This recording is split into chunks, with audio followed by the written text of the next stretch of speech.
500 மற்றும் 1000 ரூபாய் நோட்டுகள் செல்லாது என்ற அறிவிப்பால் 15வது நாளாக பணம் எடுக்க முடியாமல் வங்கிகள் மற்றும் ஏடிஎம்களில் மக்கள் கூட்டம் அலைமோதுகிறது.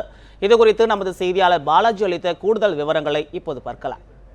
500 ரூபாய் மற்றும் 1000 ரூபாய் செல்லாது என்ற அறிவிப்பு தெரிவிக்கப்பட்டு இன்றோடு 15 நாட்கள் ஆகிறது. தற்பொழுதுள்ள சூழ்நிலையின்படி பொதுமக்களின் கூட்டம் வங்கிகளில் வந்த வண்ணமே இருக்கிறது. அது மட்டுமின்றி ஏடிஎம்களில் பணம் எடுப்பதற்கான கூட்டம் அதிகரித்து கொண்டிருக்கிறது. பெரும்பாலான ஏடிஎம்கள் கடந்த சில நாட்களாகவே சரியான அளவு பணம் வராததாகவும் பணம் இல்லை என்றுமே தெரிவிக்கப்பட்டிருக்கிறது.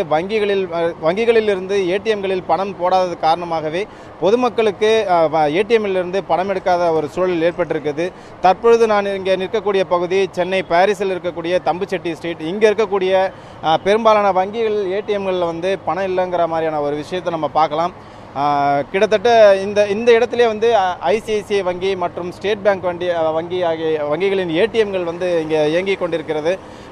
காலையிலிருந்தே பெரும்பாலான மக்கள் வந்து செல்லக்கூடிய இந்த பகுதியில் ஏடிஎம்கள் இப்போ வரைக்கும் ஏடிஎம்கள் திறக்கப்படலைங்கிறது தான் இங்கே நீங்கள் காணக்கூடிய காட்சியிலேயே பார்க்கலாம்.